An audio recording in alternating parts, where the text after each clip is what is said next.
Hello mga kababayan! Welcome back sa aking YouTube channel. So for today's video mga kababayan ay pag-uusapan natin yung working visa. So kung bago ka pa lang dito sa aking channel ay welcome ka po at please don't forget to like, subscribe at pinutin yung bell button below para sa tuwing mag-upload ako ng mga bagong videos ko ay lagi kang updated. So please keep on watching. Hello po sa inyong lahat mga kababayan and welcome back again sa aking YouTube channel. And for today's video mga kababayan, pag-uusapan natin yung working visa. So ang working visa po ay isa po itong way para makapunta po kayo ng UAE.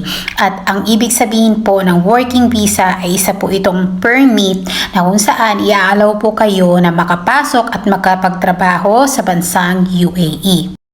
Sa working visa po, pwede po kayo mag-apply dyan sa Pilipinas sa mga legit na mga agency. Pero bago po kayo mag-apply mga kababayan, make sure nyo po na yung agency ay na-check nyo or yung background ng agency bago kayo mag-apply para makaiwas po kayo sa scam kasi talamak po yung mga scammer sa Pilipinas.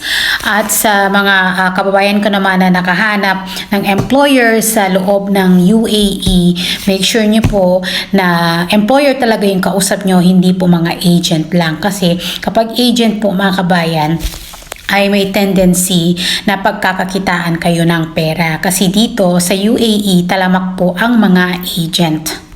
So ano nga bang mga documents ang kakailanganin para mai-process ng agency yung iyong visa papuntang UAE? So kailangan po ng trade license from the company na gustong mag-hire sa inyo, sa sponsor ninyo. Kailangan din po ng Emirates ID, passport, photo ng office, company, at email. So sa working visa po mga kababayan ay dadaan po kayo sa tamang proseso. Magpipidos po kayo sa Pilipinas, kukuha po kayo ng Overseas Employment Certificate or yung tinatawag na OEC, tapos OWA at magme-medical po kayo sa Pilipinas para sure po na kahit pagdating nyo dito sa UAE at remedical kayo ay wala pong problema. Kasi mahirap na kapag hindi kayo nag-medical dyan at pagdating nyo sa UAE nagka-problema kayo, kawawa din po kayo. Mababaliwala po lahat yung pagod at hirap ninyo sa pag-a-apply ninyo papuntang UAE. Dahil dito po sa UAE ay mahigpit po sila, hindi po sila basta-basta nag-i-issue ng any residence visa kung hindi po fit to work ang iyong medical. So hanggang dito na nga lang po itong video na to at sana po mga kababayan ay makatulong ito at makapulat po kayo ng idea. At maraming salamat po sa patuloy na panunood at pagsuporta ng aking channel.